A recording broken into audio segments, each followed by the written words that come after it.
Bismillahirrahmanirrahim. Assalamu alaikum, dear students. My today's topic is about this water and water pollution. Importance of water and the water pollution. It is class 9th biology. So, what is the importance of water for organisms? Organisms need water for the following reasons. First one is all cellular processes need water as a medium. Usually the reactions that take place in our body or within the cells occur between substances that are dissolved in water. And जो भी cellular processes है, जो भी reactions हमारी body में या हमारी sales में जो है वो होती है, so they require water as a medium. Since most of the substances are transport in a dissolved form, water is necessary.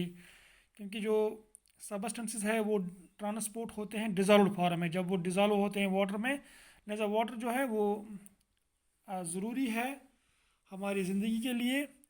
तो सोर्स ऑफ वाटर क्या है? The ocean is river, streams, lakes, ponds, pools, polar ice caps, water vapours, they collectively form the hydrosphere. यानी जो भी ये oceans है, rivers है, streams, lakes या पॉन्ड्स, पूल्स, वाटर वेपर, ये बनाता है हाइड्रोस्फीयर.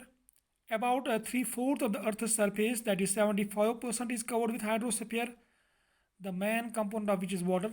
क्योंकि 75% जो है दैट इज़ हाइड्रोस्फीयर, उसमें जो main component that is water, ये 75% है जो अर्थ सरफेस में है. So major part of water is found in seas and oceans.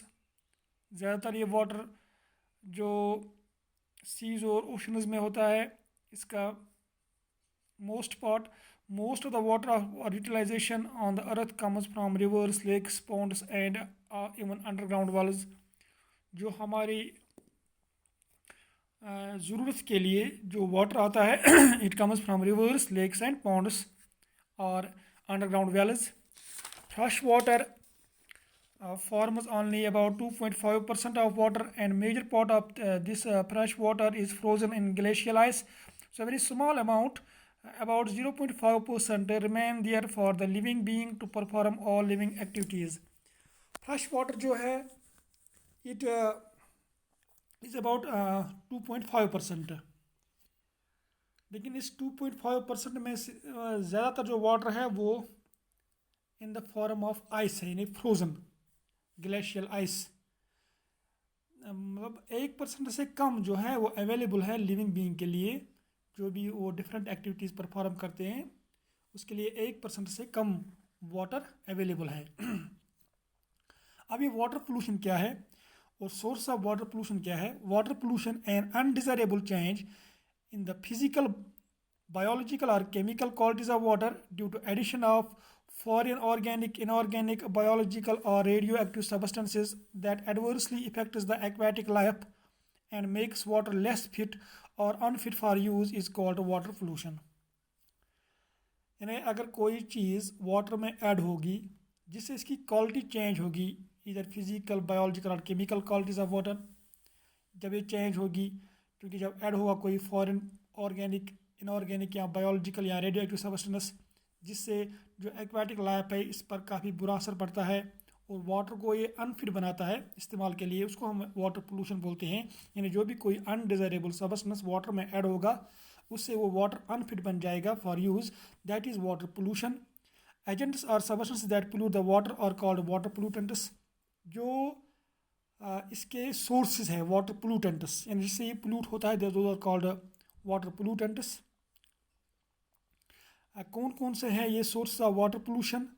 The main source of water pollution are, first one is sewage and other wastes. Sewage is the waste water from homes, animal houses और food producing plants. यानी जो भी गंदगी निकलती है, waste water निकलता है, चाहे घरों में निकलता है या एनिमल हाउसेज या फूड प्रोड्यूसिंग प्लांट्स में जो भी वाटर निकलता है, वेस्ट वाटर, ये है sewage. Sewage includes human excreta, इसमें ह्यूमन एक्सक्रीटा भी आता है, paper, cloth pieces, soap and detergents.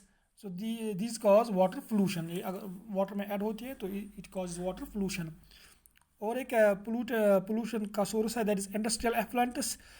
Effluents from breweries, tanneries, dyeing textiles, paper and pulp mills, sugar mills, etc. contain a variety of inorganic and organic pollutants such as oils, grease, plastics, plasticizers, DDT, acids, alkalis, dyes, etc. are flown into rivers. These cause water pollution. यानी जो भी industry से निकलता है, यानी जो भी mills है, शुगर मिल्स है या डाइंग टेक्सटाइल इंडस्ट्री है, पेपर इंडस्ट्री है या पेपर मिल्स हैं, यहाँ पर जो भी इनऑर्गेनिक या ऑर्गेनिक पोल्यूटेंट्स निकलते हैं जैसे ऑयल्स है, ग्रीस है, प्लास्टिक्स है, जब ये या एसिड्स है, डाइज है, जब ये रिवर्स में पहुँचते हैं तो these cause water pollution. Then agricultural discharges, these include chemicals of fertilisers and pesticides. जो भी हम फर्टिलाइजर इस्तेमाल करते हैं या पेस्टिसाइड्स, वो जब वाटर में मिक्स होते हैं तो इससे वाटर पोल्यूशन होता है।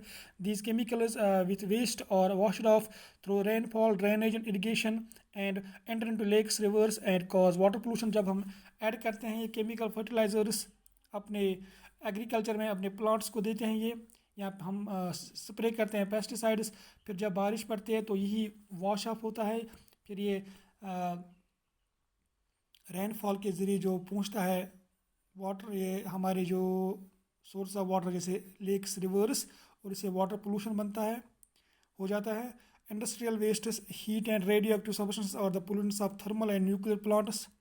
जो इंडस्ट्रियल वेस्ट्स है जैसे heat and radioactive substances, ये पोल्यूटेंट्स है। जो थर्मल एंड न्यूक्लियर प्लांट्स, वहाँ पर जो रेडियो हीट और रेडियो एक्टिव सब्सटेंस निकलते हैं, that pollutes the water. So this is the water pollution.